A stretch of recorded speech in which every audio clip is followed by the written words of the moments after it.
Hello students, once again welcome back to the YouTube channel Computer World. I hope you all are fine today. In this video today we are going to discuss another set of questions for CUET Computer Science exam. Last video में हमने discuss किए थे 1 to 15 questions जो कि compulsory थे CS as well as IP students के लिए, और इस वीडियो में हम करने वाले हैं सेक्शन B1 को डिस्कस, जो कि है क्वेश्चन नंबर 16 से लेकर 50 तक, which are compulsory for the students of computer science. तो स्टार्ट करते हैं क्वेश्चन नंबर 16 से।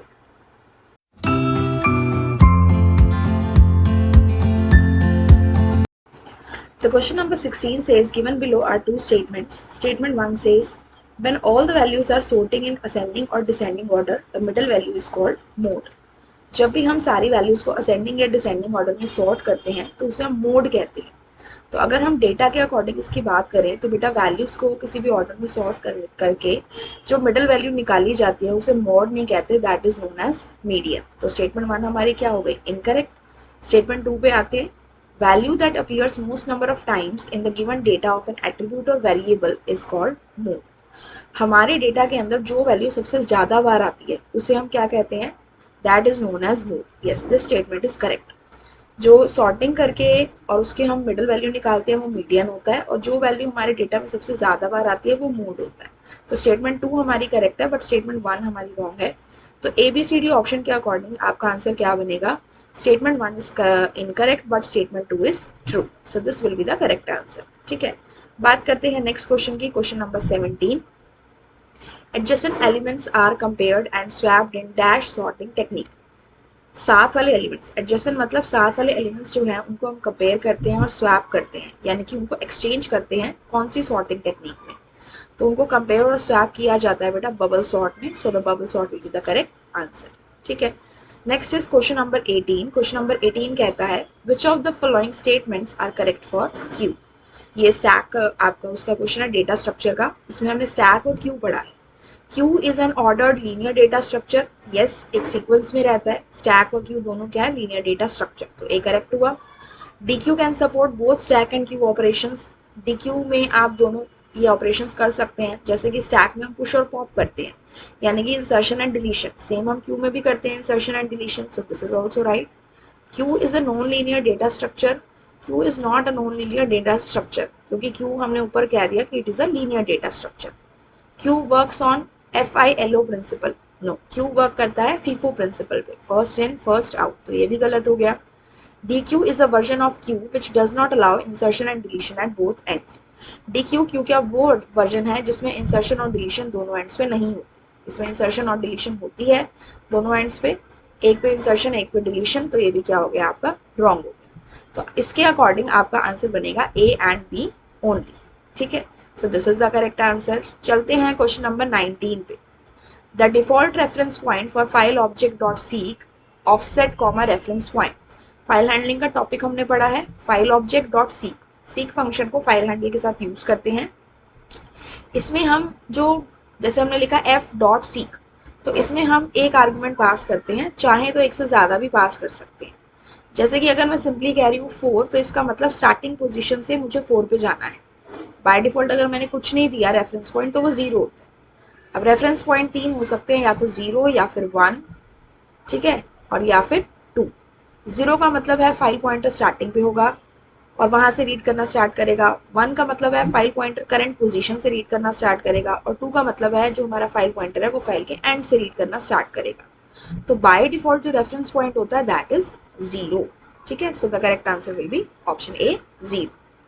Next question is question number 20. From a text file myfile.txt, Kriti will read the next line to the file object f1 using which function? एक file है myfile.txt, इसमें से next line को read करना है और file handle का नाम है f। तो हमारे पास रीड करने के लिए 3 फंक्शंस होते हैं स्टूडेंट्स। एक होता है हमारा रीड फंक्शन, एक होता है हमारा रीड लाइन फंक्शन, और एक होता है हमारा रीड लाइन्स फंक्शन। तो तीनों में क्या डिफरेंस होता है? ये हो गया हमारा read line function and one is our read lines function. तो इसमें डिफरेंस क्या होता है कि जो रीड फंक्शन होता है वो हमारी फाइल के सारे कंटेंट को रीड करता है। जैसे मेरी फाइल में है hello students how are you, तो रीड फंक्शन क्या करेगा? फाइल के पूरे कंटेंट को रीड करेगा in the form of string. Read lines function क्या करेगा, अगेन पूरी फाइल को कंटेंट को रीड करेगा in the form of list, ठीक है। और जो रीड लाइन फंक्शन होगा वो क्या करेगा, रीड लाइन फंक्शन मेरी एक लाइन को रीड करेगा, ठीक है ना।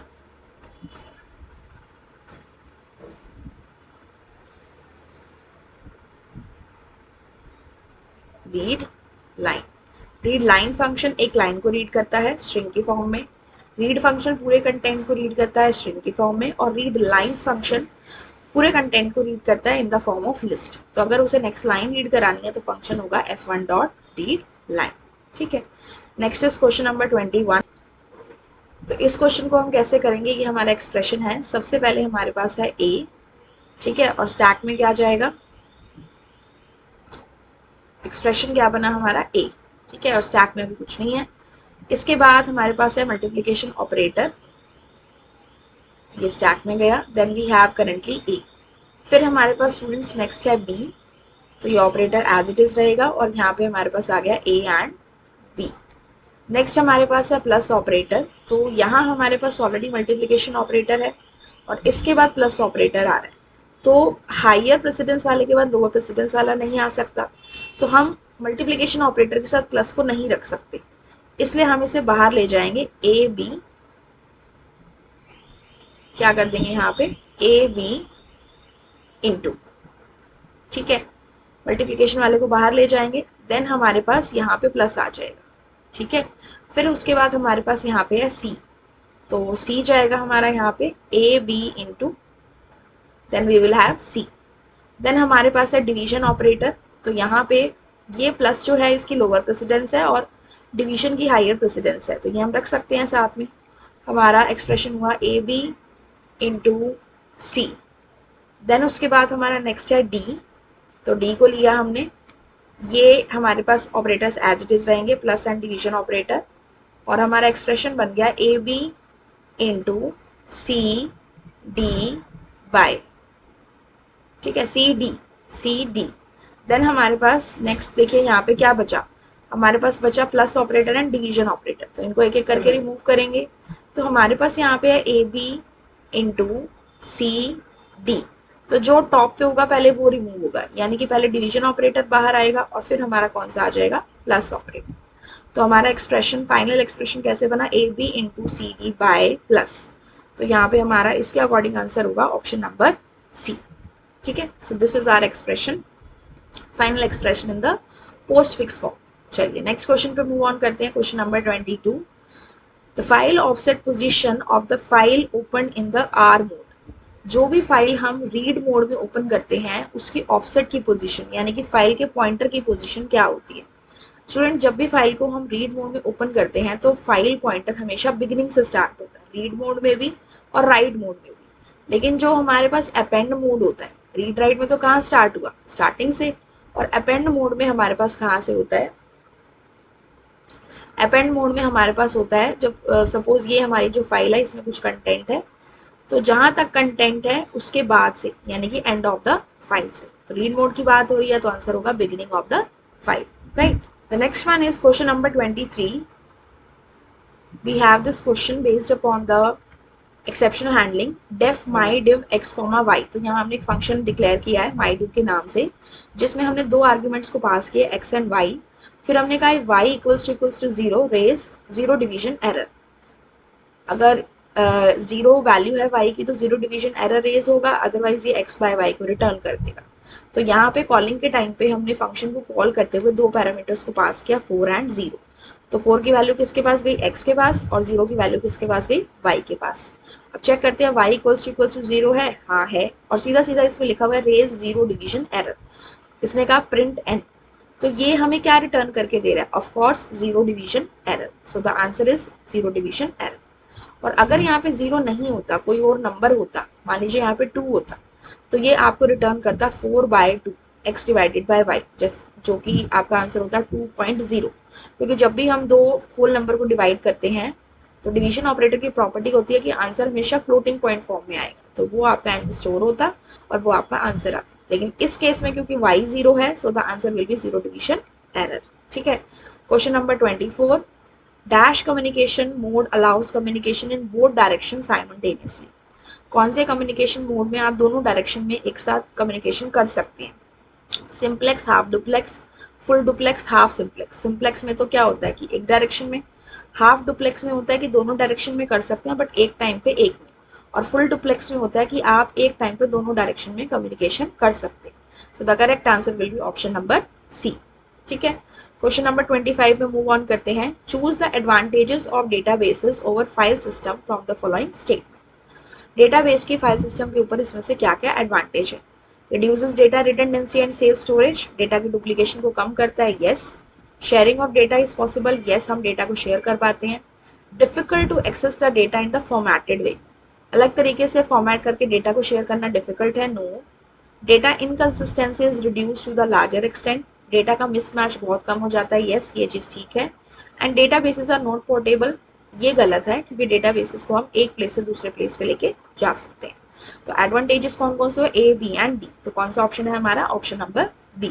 ठीक है, नेक्स्ट करते हैं हम क्वेश्चन नंबर 26।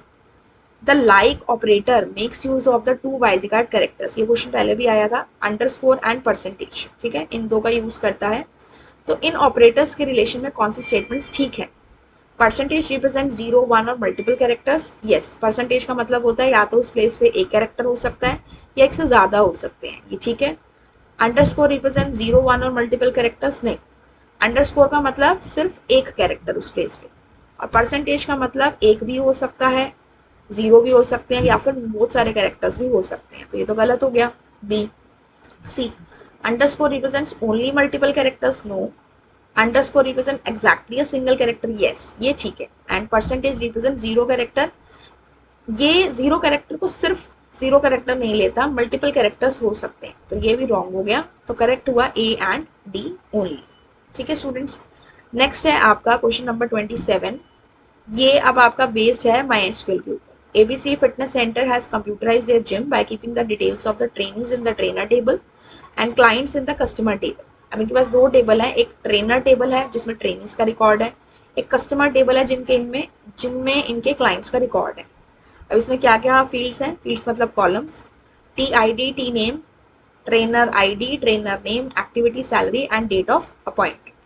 इसमें कुछ रिकॉर्ड्स दिए हुए हैं इससे रिलेटेड। अब बात करते हैं कस्टमर टेबल की। क्लाइंट का है customer ID, customer name, gender, T I D, fee and membership. तो दोनों टेबल में जो टी आई डी कॉलम है वो कॉमन है। ठीक है, अब मुझे क्वेश्चन क्या दिया गया है? Choose the correct query to display the details of all male customers. Display the details मतलब सारी डिटेल्स। तो मैं क्या कहूँगी, यहाँ पे मेरे पास आया सेलेक्ट ऑल डिटेल्स चाहिए, select star from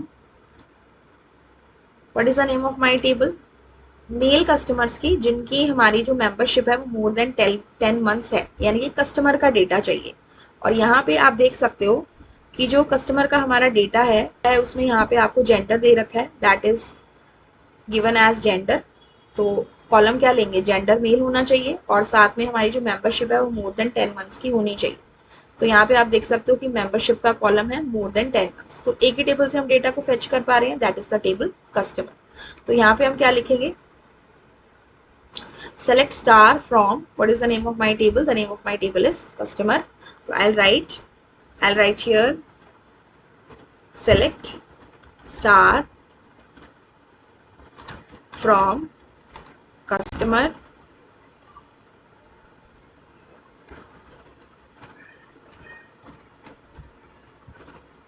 where condition लगा रहे हैं where gender equals to male, where gender equals to male and membership के लिए पूरा नाम क्या है? membership ग्रेटर देन कितनी है हमारी? 10 है। तो ये 10 एक न्यूमेरिकल वैल्यू है, तो हम इसे एज इट इज लेंगे। कुछ केसेस में यहाँ पे स्ट्रिंग दिया हुआ है। ठीक है, तो हमारा जो करेक्ट आंसर है वो क्या हो जाएगा? Select star from customer where gender equals to male and membership greater than 10, ये करेक्ट आंसर होगा। इसमें 10 में कोट्स हैं, इसको नहीं लेंगे। इसमें लेस देन 10 लिख रखा है, इसलिए नहीं लेंगे। और यहाँ पे और लिखा हुआ है, हमें यहाँ पे क्या लेनी है? जहाँ पे जेंडर जो है वो मेल हो और मेंबरशिप ग्रेटर देन 10 हो। तो हमें ये फिक्स चाहिए कि मेल कस्टमर्स हो और मेंबरशिप ग्रेटर देन 10 हो। तो जब दोनों कंडीशन ट्रू चाहिए तो हम किसका यूज करते हैं? एंड का। ठीक है, so this is the correct answer. अब चलते हैं अपने नेक्स्ट क्वेश्चन पे, question number 28। Here we are having table trainer and table customer again, and the query says choose a correct query to display total customers under each trainer in the gym। तो हमें क्या चाहिए, हर trainer के under total customers चाहिए। तो total निकालना है तो उसके लिए हमारे पास कौन सा फंक्शन होगा स्टूडेंट्स, काउंट फंक्शन, और हर ट्रेनर के अंडर चाहिए। तो अगर हम ट्रेनर टेबल पे जाएं तो हमारे पास एक तो इसमें ट्रेनर का नाम है और ट्रेनर की आईडी है, ठीक है। तो कस्टमर्स जो है वो हमारे कस्टमर टेबल के अंदर हैं। तो इसके लिए हमें टी आई डी देखनी पड़ेगी दोनों की, जहाँ पे दोनों की टी आई डी इक्वल हो वो वाला हमें डेटा चाहिए। तो हम किसके अकॉर्डिंग ग्रुपिंग करेंगे, अंडर ईच ट्रेनर, मतलब ट्रेनर्स के अकॉर्डिंग चाहिए। तो जहाँ पे उनकी आईडी मैच करेगी वही वाले लेने पड़ेंगे। तो जब भी हमें किसी भी कॉलम के अकॉर्डिंग डेटा चाहिए होता है हम उस पर ग्रुप बाय क्लॉज लगाते हैं। तो हम क्या कहेंगे, सेलेक्ट टी आई डी, हम यहाँ से लेंगे trainer I D and count करनी है हमें टोटल कस्टमर्स फ्रॉम कस्टमर, क्योंकि जो टी आई डी कॉलम है वो कस्टमर टेबल में भी है और ट्रेनर टेबल में भी है। तो हमने टी आई डी और काउंट स्टार फ्रॉम किसमें से ले लिया, customer, group by T I D, ठीक है। टी आई डी के अकॉर्डिंग हमने ग्रुपिंग कर दी, ठीक है। So this is how the answer of this question will be, ठीक है। टी नेम हमें इसमें नहीं चाहिए तो इसमें हम ये नहीं लेंगे, ना ही हम ये वाला लेंगे, और काउंट सी आई डी नहीं, हमें काउंट कराने हैं सारे के सारे कस्टमर्स। तो यहाँ से हमारा ये भी ऑप्शन नहीं होगा, correct answer will be option number C, right. Next question is question number 29। Again same question है, इसके ऊपर जो क्वेरी है वो चेक कर लेते हैं। The query says correct, choose the correct query to display the names of all the trainees. क्या चाहिए हमें, ट्रेनीज के नेम। तो ट्रेनीज के नेम हमारे किस में है, टी नेम में है। और हमें क्या चाहिए, date of appointment in the descending order. तो डेट ऑफ अपॉइंटमेंट चाहिए, ठीक है। अब ट्रेनीज के नेम और डेट ऑफ अपॉइंटमेंट दोनों कौन से टेबल में है, हमारे ट्रेनर टेबल में। और किस ऑर्डर में चाहिए, डिसेंडिंग ऑर्डर में, who are taking core activity. तो यहाँ पे देख लेते हैं, एक्टिविटी का जो कॉलम है हमारा वो कौन से टेबल में है, ट्रेनर टेबल के अंदर, और कोर एक्टिविटी वाले चाहिए।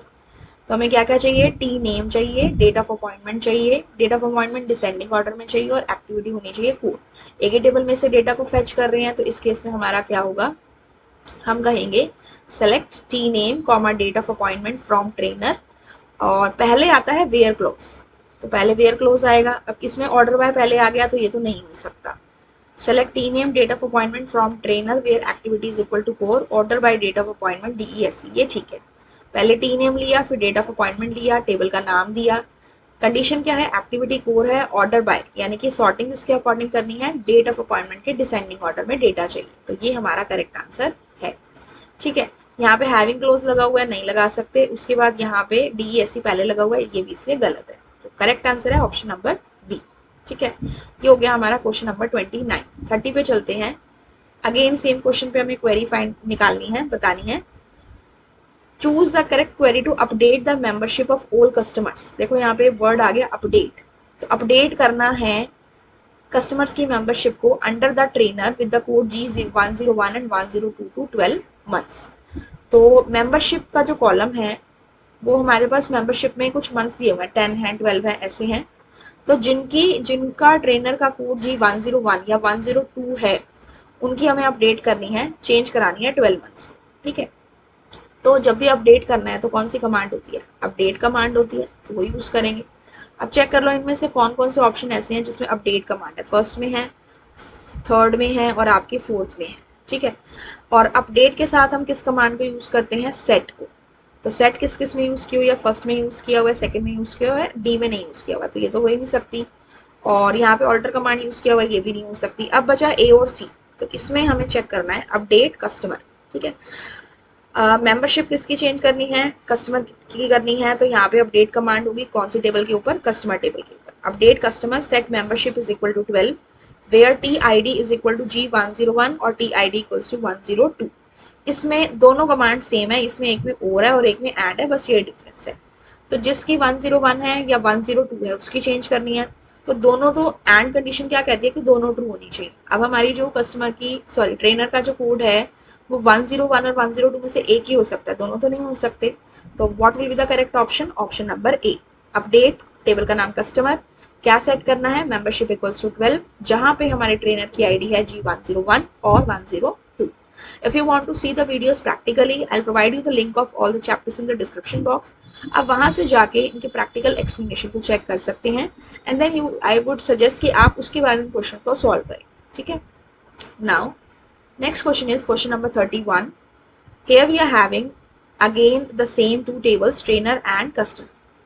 अब इसके बाद हमारे पास जो क्वेरी है, to display a report showing the trainer name. क्या क्या चाहिए? ट्रेनर का नेम, टी नेम, सैलरी का नाम सैलरी है, कस्टमर नेम चाहिए एंड फी चाहिए ऑफ ऑल द ट्रेनर्स जिनकी सैलरी 20,000 से 25,000 के बीच में है. तो क्या क्या चाहिए? ट्रेनर नेम, वो किसमें है? T name.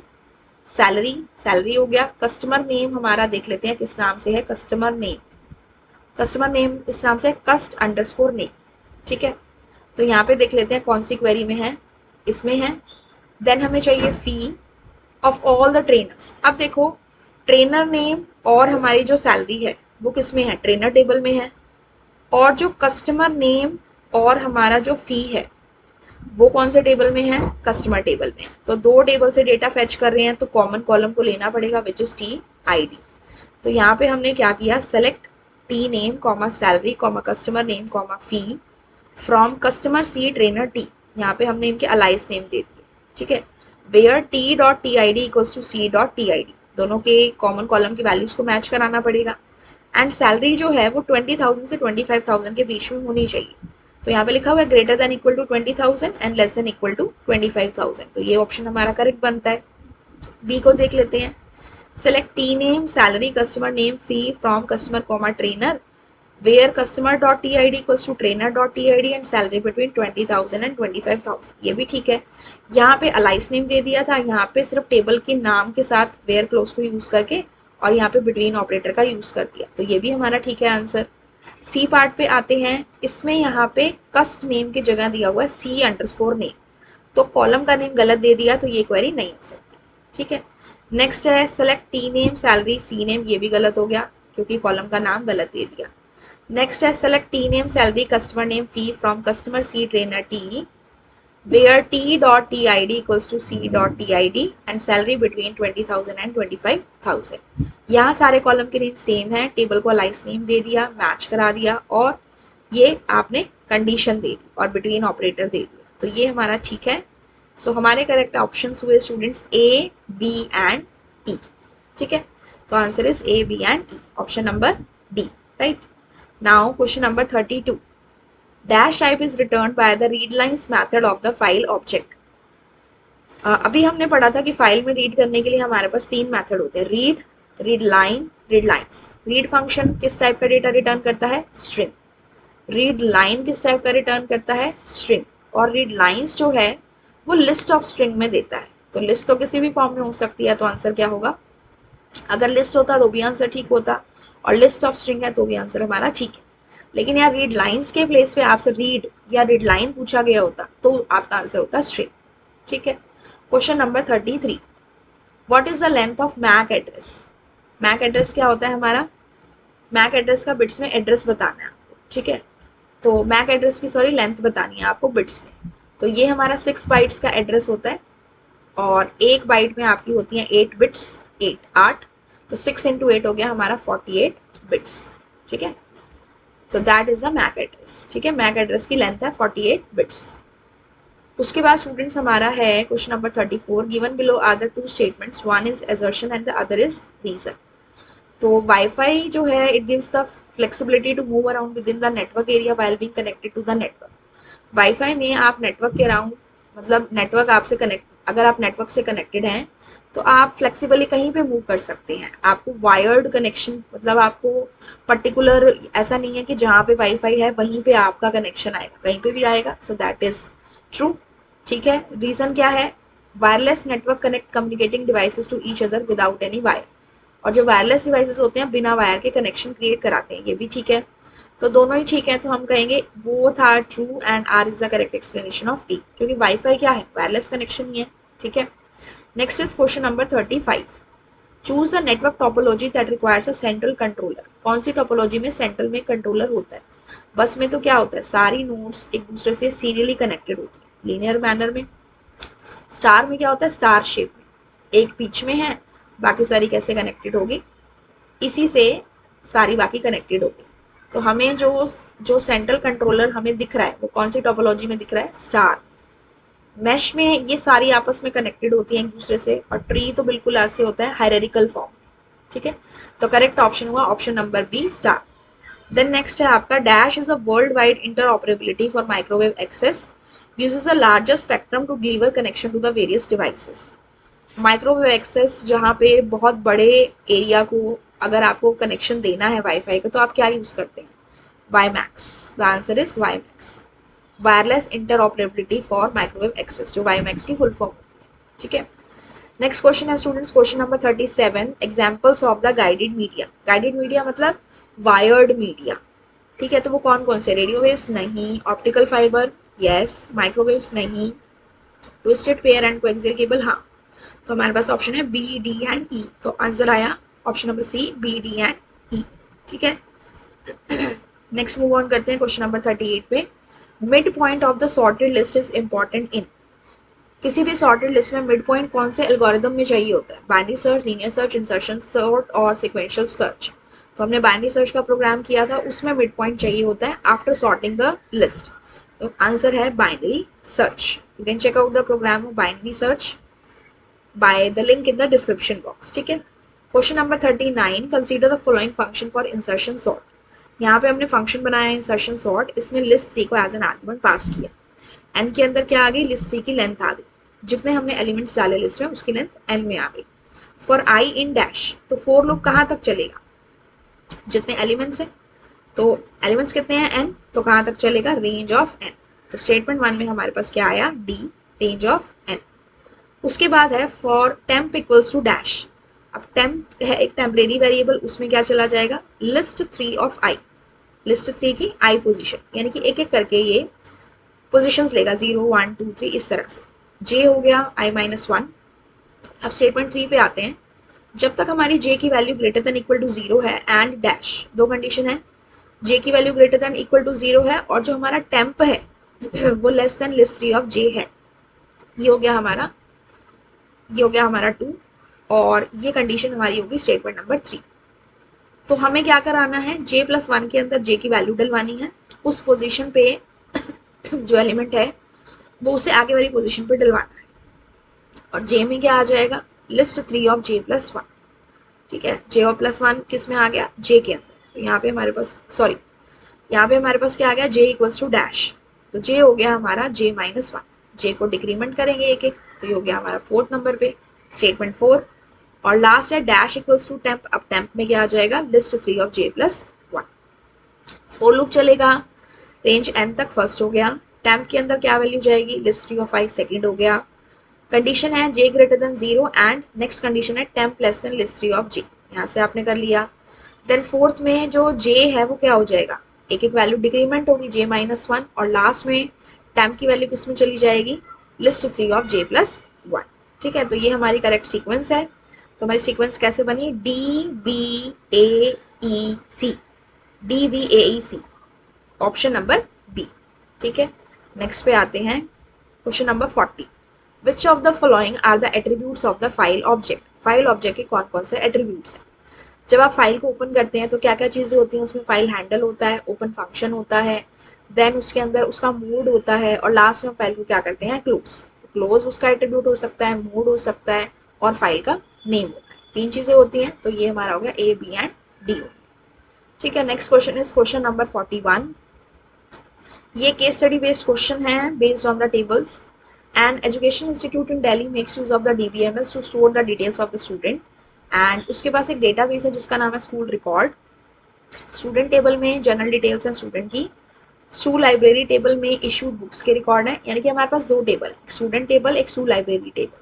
स्टूडेंट टेबल में स्टूडेंट के रिकॉर्ड है, लाइब्रेरी टेबल में उन बच्चों ने जो बुक्स इशू कराई हैं उसके रिकॉर्ड है। बुक आईडी, हर बुक का यूनिक आइडेंटिफिकेशन नंबर है, और minimum issue duration of book is 1 day.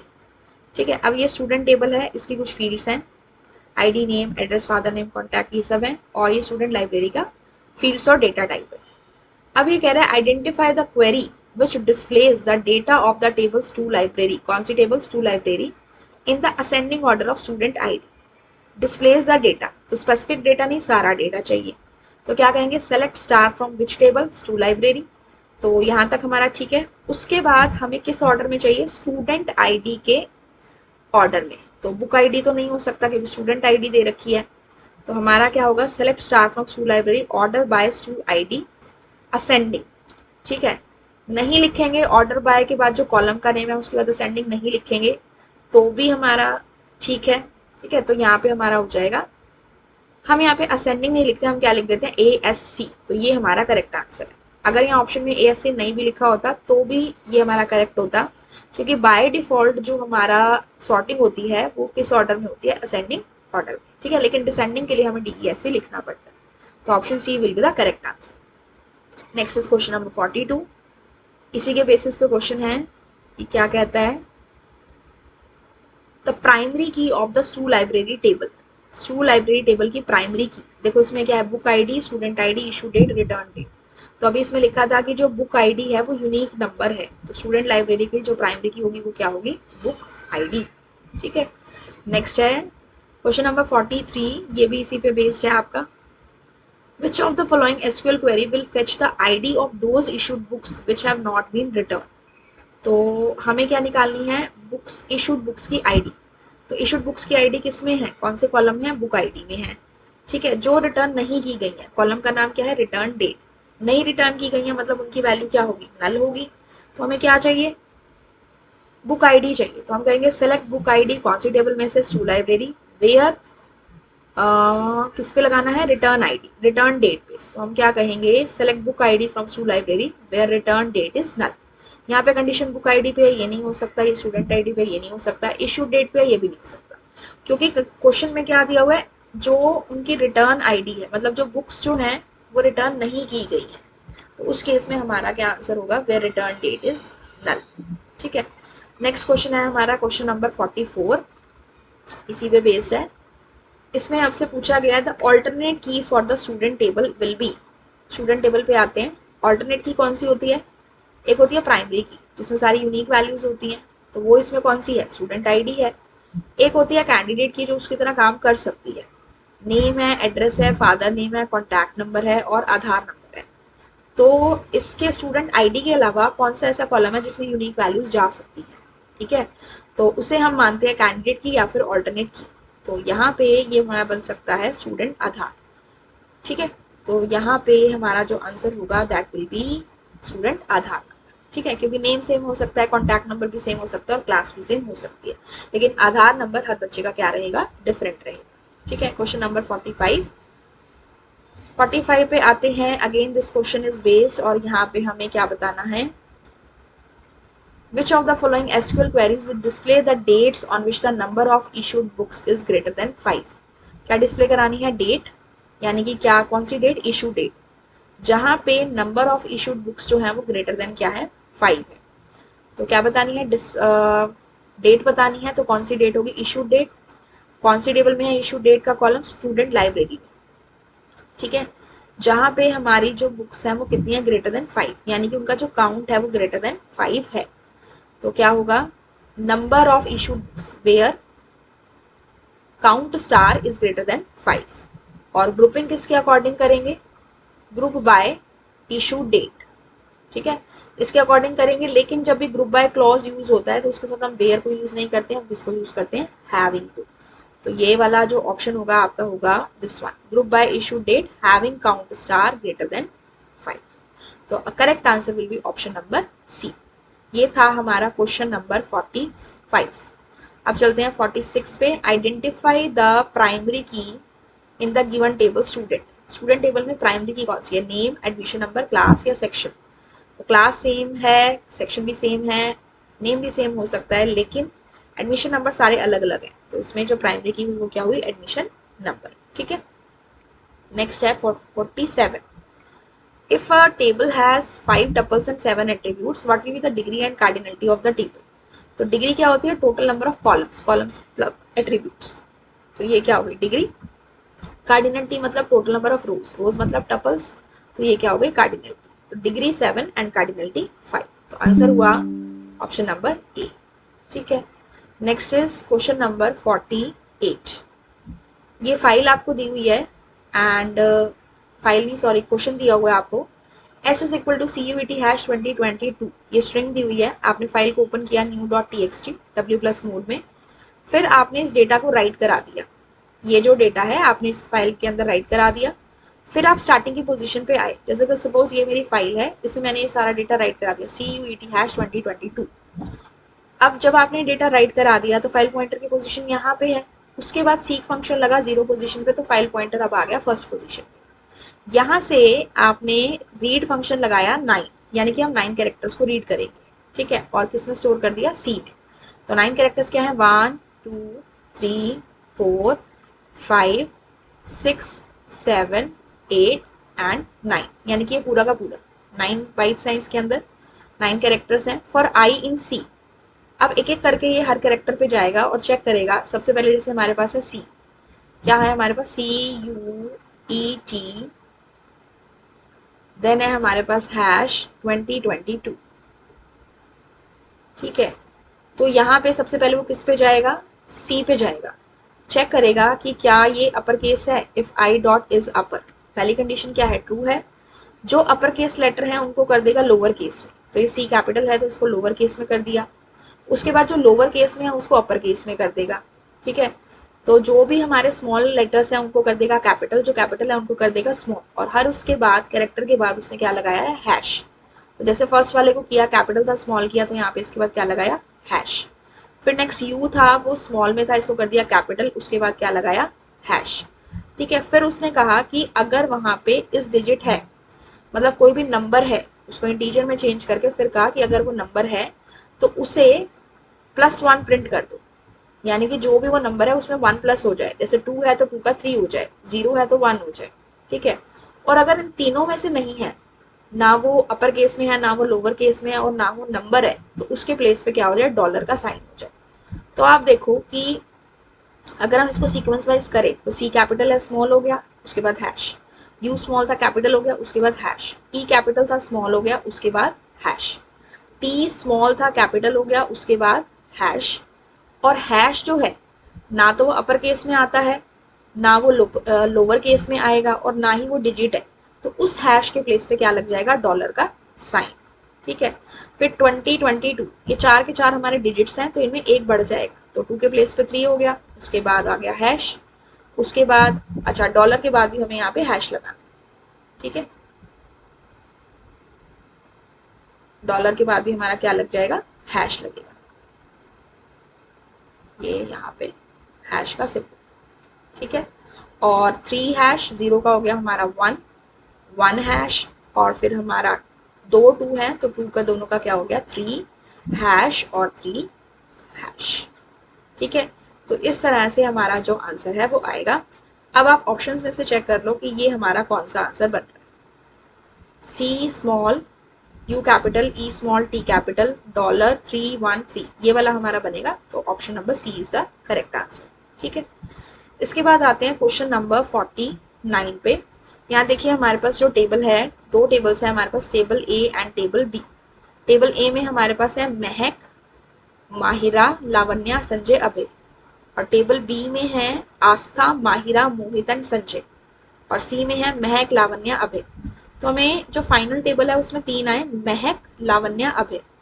तो टेबल ए में चेक करो, महक है, लावण्या है, अभय है, ठीक है, ये आ रहे हैं।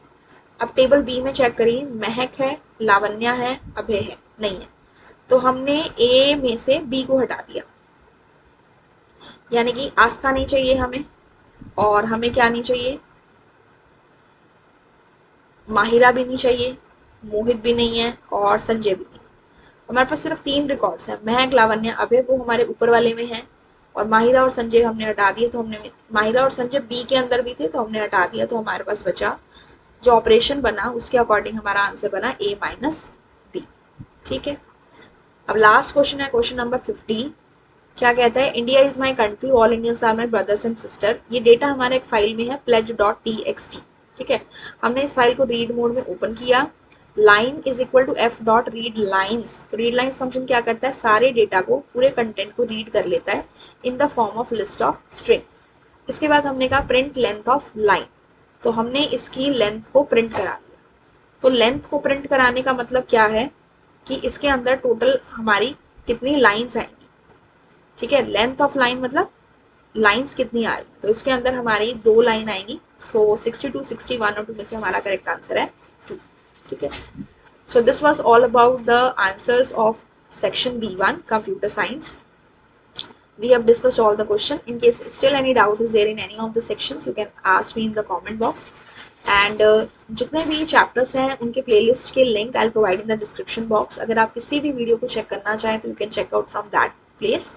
And I'll meet you in my next video with the another topic. Till then, have a good day and thank you.